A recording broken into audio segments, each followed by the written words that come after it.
اللہ الرحمن الرحیم۔ السلام علیکم ورحمۃ اللہ وبرکاتہ۔ حضرت عامر رضی اللہ تعالیٰ عنہ خاموش ہوئے تو پادری نے کہا، یہ جھوٹے نبی بھی عجیب قسم کے لوگ تھے، اگرچہ جانتے تھے کہ خود جھوٹے ہیں مگر دوسروں کو ورغلانے کی کوشش کرتے رہتے تھے۔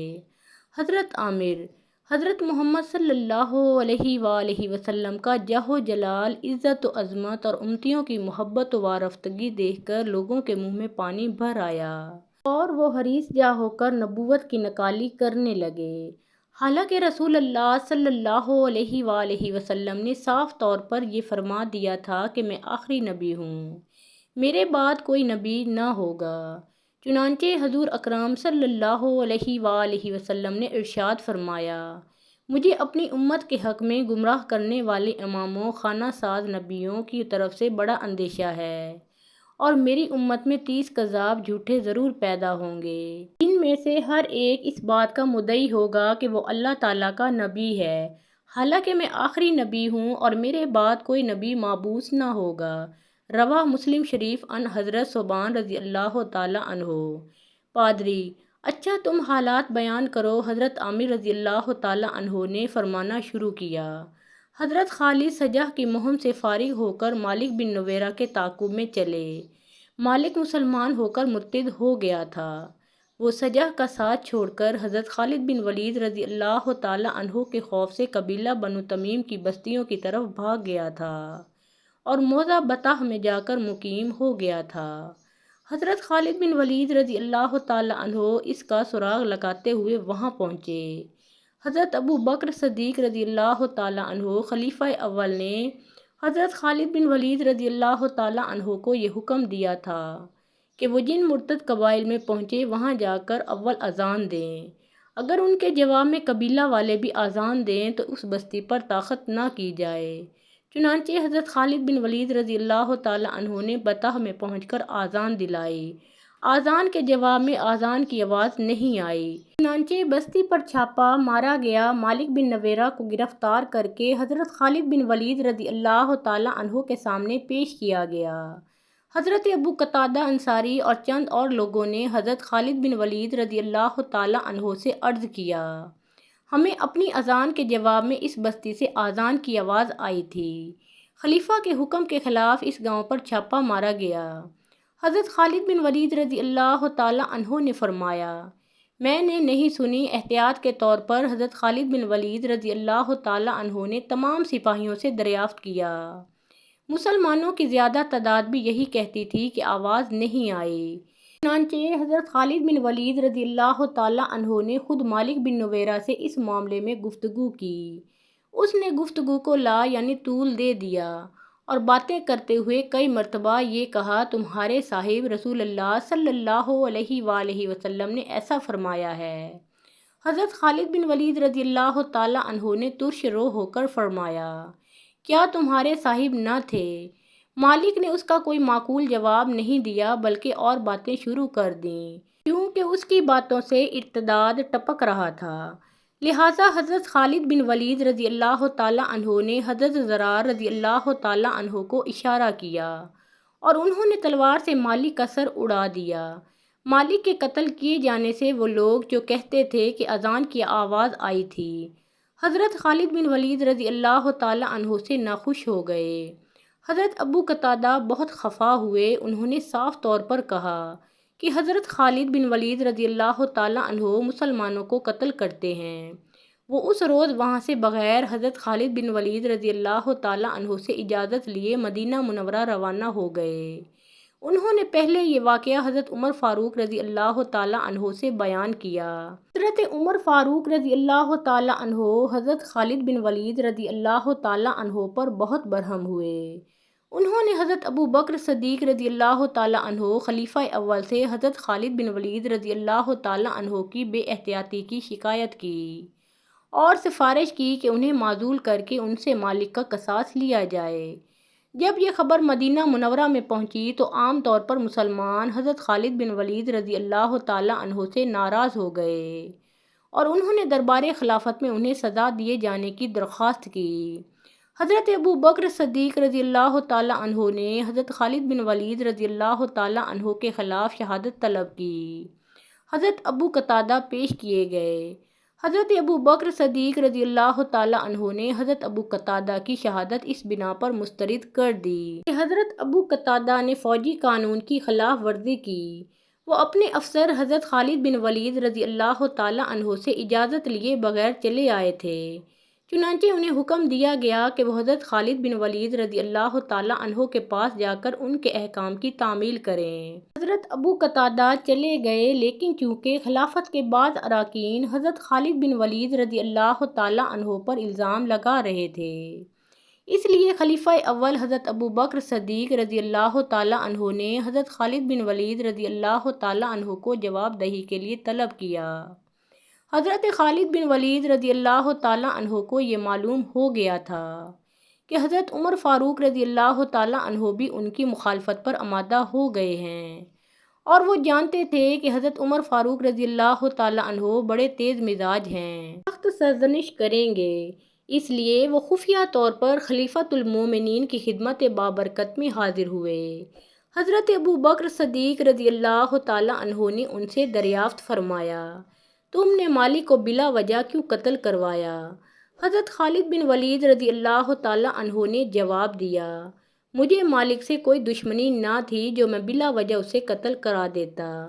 میں نے آپ کے حسب الحکم اذان دلائی، بستی والوں نے جواب میں اذان نہیں کہی۔ کم سے کم میں نے اور دوسرے ہزاروں مسلمانوں نے اذان نہیں سنی، صرف ابو قتادہ اور چند اور لوگ کہتے تھے کہ انہوں نے اذان کی آواز سنی ہے۔ پھر میں نے تحقیقات کی تو عام مسلمانوں نے لا علمی ظاہر کی۔ پھر میں نے خود مالک بن نویرہ سے اس کے متعلق استفسار کیا، اس نے بھی کوئی معقول جواب نہیں دیا، اور دوران گفتگو بھی اس نے کئی مرتبہ کہا کہ تمہارے صاحب رسول اللہ صلی اللہ علیہ وآلہ وسلم نے ایسا فرمایا ہے۔ میں نے پوچھا کیا وہ تیرے صاحب نہ تھے؟ تو اس نے اس کا بھی کوئی معقول جواب نہیں دیا۔ ان سب باتوں کے علاوہ وہ جھوٹی نبیہ سجا کے ساتھ رہا۔ اگر وہ مسلمان ہوتا اور مرتد نہ ہو گیا ہوتا تو سجا کے ساتھ ہرگز نہ رہتا۔ ان باتوں سے بالکل ثابت ہے کہ وہ مسلمان نہ تھا۔ حضرت ابو بکر صدیق رضی اللہ تعالیٰ عنہ ان کی اس گفتگو سے مطمئن ہو گئے۔ انہوں نے ان لوگوں سے جو حضرت خالد بن ولید رضی اللہ تعالیٰ عنہ کی سزا دہی کا مطالبہ کر رہے تھے، حضرت ابو بکر صدیق رضی اللہ تعالیٰ عنہ نے صاف طور پر کہہ دیا کہ حضرت خالد بن ولید رضی اللہ تعالیٰ عنہ کی کوئی غلطی نہیں ہے، مگر پھر بھی ازرا احتیاط خلیفۃ المومنین نے مالک بن نویرہ کا خون بہا بیت المال سے ادا کیا۔ حضرت عامر رضی اللہ تعالیٰ عنہ اس قدر بیان فرما کر خاموش ہو گئے۔ حضرت عامر رضی اللہ تعالیٰ عنہ نے کچھ وقفہ کے بعد پھر بیان فرمایا، حضرت خالد بن ولید رضی اللہ تعالیٰ عنہ مدینہ منورہ سے پھر یمامہ میں آ گئے۔ اب حضرت خالد بن ولید رضی اللہ تعالیٰ عنہ نے یمامہ کی طرف پیش قدمی کا ارادہ کیا۔ چند ہی روز کے بعد ان کے پاس اکرمہ بن ابو جہل اور شرحبیل بن حسنہ بھی اپنی فوجیں لے کر پہنچ گئے۔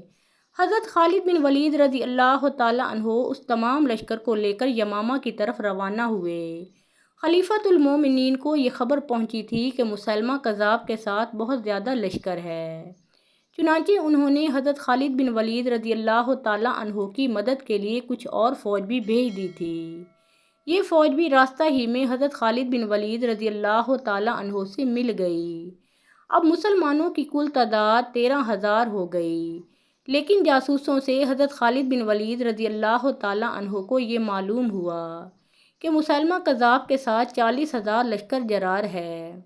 اتنے بھاری لشکر کا مقابلہ کچھ آسان نہ تھا، مگر مسلمانوں نے دشمنوں کی کثرت اور اپنی قلت کا کچھ خیال نہیں کیا۔ وہ یمامہ کی طرف بڑھتے رہے۔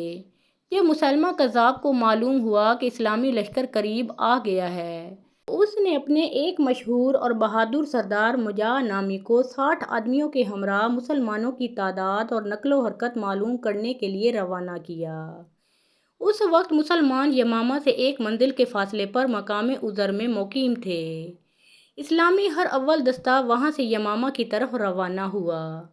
حسن اتفاق سے اس اسلامی دستہ کا سامنا مجاہ بن مرارہ اور اس کے ساتھیوں سے ہو گیا۔ مسلمانوں نے اس کے تمام ساتھیوں کو قتل کر کے اسے یعنی مجاہ کو گرفتار کر لیا اور حضرت خالد بن ولید رضی اللہ تعالیٰ عنہ کے سامنے لا کر پیش کیا۔ حضرت خالد بن ولید رضی اللہ تعالیٰ عنہ نے مجاہ سے پوچھا، مسلمہ کے متعلق اعتقاد ہے؟ مجاہ نے جواب دیا، مسلمہ کو ہم جھوٹا سمجھتے ہیں۔ حضرت خالد بن ولید رضی اللہ تعالیٰ عنہ، تم مسلمان ہو گئے تھے، پھر اس کے ساتھ کیوں ہو؟ مجاہ، بے شک ہم مسلمان ہو گئے تھے، لیکن یہ قومی معاملہ ہے۔ حضرت خالد بن ولید رضی اللہ تعالیٰ عنہ، افسوس ہے تم مسلمان ہو کر قومی معاملے کا خیال کرتے ہو۔ حضرت خالد بن ولید رضی اللہ تعالیٰ عنہ نے مجاہ کو قید کر دیا اور لشکر لے کر شہر یمامہ کے سامنے جا کر مقیم ہوئے۔ مسلمہ کذاب کو یہ معلوم ہو گیا کہ مسلمانوں کی تعداد 13,000 ہے۔ چونکہ اس کے ساتھ 40,000 کی جمعیت تھی، اس لیے وہ بے دھڑک اپنا لشکر لے کر قلعہ سے نکلا اور باغ میں، جس کا نام اس نے حدیقۃ الرحمن رکھا تھا، مقیم ہوا۔ اس باغ کے گرد بھی مضبوط فصیل تھی۔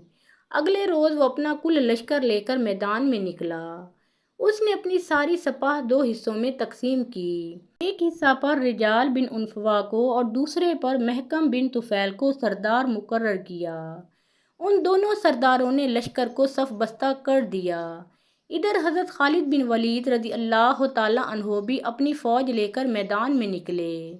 انہوں نے لشکر کو ترتیب دیا۔ میمنہ میں حضرت عمر فاروق رضی اللہ تعالیٰ عنہ کے بھائی حضرت زید بن الخطاب کو اور میسرہ میں زید بن الحارث کو مقرر کیا۔